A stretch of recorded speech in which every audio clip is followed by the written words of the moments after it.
நண்பர்களே இனிய காலை வணக்கம். இன்றைய நமது தமிழ் வாழ்முறை தொடரில் இன்றைய தலைப்பு முயற்சி மற்றும் தவம் இரண்டுக்கும் இடையே உள்ள வித்தியாசம் என்ன என்பதுதான். நம்முடைய முயற்சி என்பது நம்மை தன்னிலைப்படுத்தி கொள்ள, தன்னை நிலைப்படுத்தி கொள்ள எடுக்கும் முயற்சி. ஒரு தவறு நடந்துவிட்டால் தவறை ஒழுங்குபடுத்தும் முயற்சி, இதெல்லாம் என்றாகும். ஆனால் ஊழ் என்று ஒன்று இருக்கிறது. இதுதான் இப்படித்தான். திருவள்ளுவர் சொல்வது போல, எவ்வளவுதான் முயற்சி செய்தாலும் ஊழ்வினை என்று அது முந்து ஊறும். அது தானாகவே வந்து நம் முன் நின்றுவிடும். அந்த ஊழ் என்பது என்ன என்று ஆராய்ந்து பார்த்தால் அதற்கும் விடை வைத்திருக்கிறார் நம்முடைய திருவள்ளுவர். முயற்சி திருவினையாக்கும், முயன்றின்மை இன்மை புகுத்துவிடும் என்று கூறுகிறார். தன்னாலான முயற்சியை நாம் செய்து கொண்டே இருந்தோமானால் அந்த முந்து உறும் ஊழ்வினையானது விதிவிட்டு அகன்றுவிடும். ஆகவே முயற்சி என்பது மனிதனின் இயல்பிலேயே உள்ளது. முயற்சி இல்லாமல் எதுவுமே நடைபெறவில்லை. முயற்சி இல்லாமல் இருந்திருந்தால் நம்முடைய இந்திய திருநாடு ஓரளவேனும் தற்போது முன்னேறி இருக்கிறது என்றால் அதற்கு காரணம் முயற்சி, ஒவ்வொருவருடைய முயற்சியும் தான். ஆகவே நாம் படித்த காலத்தில், நான் பிஏ படித்த காலத்தில் எக்கனாமிக்ஸில் நம்ம பின்தங்கிய எக்கனாமி பொருளாதாரத்தை சேர்ந்த நாடு இப்பொழுது ஓரளவுக்கு முன்னேற்றம் அடைந்திருக்கிறது. இதையெல்லாம் பார்க்கும் பொழுது இதற்கு இன்னார் காரணம் என்பதை விட அடிப்படையில் உழவன் வயிற்றில் அடிக்கப்பட்டான் என்பதுதான் தற்போது நமக்கு தெரிய வரும் உண்மை. எவ்வளவோ முன்னேற்றத்திற்கு பிறகும் அடிப்படையில் சுழன்றும் ஏற்பின்னது உலகம். அதை மறந்துவிட்டோம். இப்பொழுது நாம் பழையபடி அந்த முயற்சி என்பதற்கு மீண்டும் வரும்பொழுது, ஒரு உழவனுடைய முயற்சி என்பது சாதாரண முயற்சி அல்ல. மண்ணை பதப்படுத்தி ஒழுங்குபடுத்தி தினந்தோறும் பாடுபட்டு நெல் விதைத்து விதை விதைத்து அதற்கேற்ற இயற்கை உரமோ அல்லது ரசாயன உரமோ இட்டு அதை களை எடுத்து பிறகு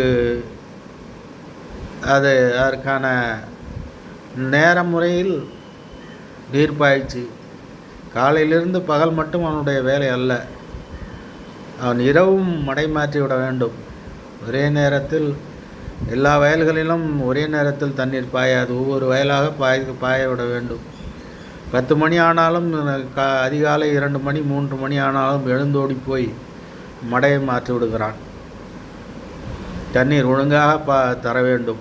மிகுதியாக தந்துவிட்டால் அழுகிவிடும் என்கிற வகையில் ஒழுங்குபடுத்தி அவன் படும் பாடு சொல்லி மாளாது.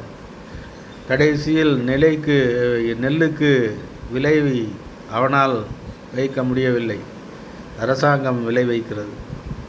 அந்த நெல்லை பாதுகாக்க வழி இருக்கிறது என்றால் அதுவும் கிடையாது. அவன் வயிற்றில் அடித்து பிழைப்பு நடத்தும் நாம் தான் கொடியவர்கள், நம்முடைய அரசாங்கம்தான் கொடியவர்கள். ஆனால் இது எல்லாவற்றையும் தாண்டி நம்முடைய திருவள்ளுவர் சொல்லியது போல அவனுடைய முயற்சி மட்டும்தான் விஞ்சி நிற்கிறது. அவனுக்கு பலன் கிடைக்கிறதா? எல்லாம் ஏருக்கு ஒரு பழமொழியே உண்டு, எதுவும் மிஞ்சாது, கணக்கு பார்த்தால் எதுவும் மிஞ்சாது. ஆனால் அவன் முயற்சி மட்டும் விட்டுவிடவில்லை. அவன் முயற்சியால் தான் நாம் உணவு உண்கிறோம். நாம் அவனின்றி வாழ இயலாது. ஆனால் முயற்சியை நாம் எங்கே தேடி பார்த்து, முயற்சி என்றால் இன்னது இங்கே இப்படி இருக்கும் என்றால் அது உழவனிடத்தில் பார்க்க வேண்டும்.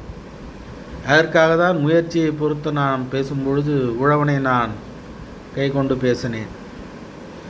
அந்த முயற்சி, விடாமுயற்சி, தன் பிள்ளைக்கு பசி என்றால் ஒரு தந்தை ஓடோடி போய் அதற்கானதை செய்து தருவான், வாங்கி தருவான்.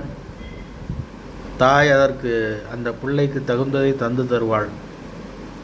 அதே போல் மண்மகளின் தேவைக்கேற்ப எல்லாவற்றையும் தந்து கொண்டே இருக்கும் தாயுமாகவும் தந்தையுமாகவும், அந்த நாட்டிற்கு தாயுமாகவும் தந்தையுமாகவும், பயிருக்கு தாயுமாகவும் தந்தையுமாகவும் ஒரு உழவன் இருந்து விடுகிறான்.